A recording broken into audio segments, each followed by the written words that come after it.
Bài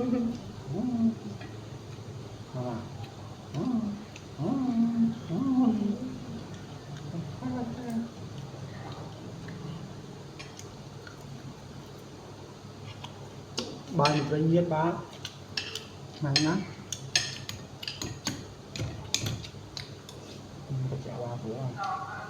chả ngon chứ ba con trong nào tất mà em kẹo trâu rồi cái trong cho ba cầm bài tất đó khi hả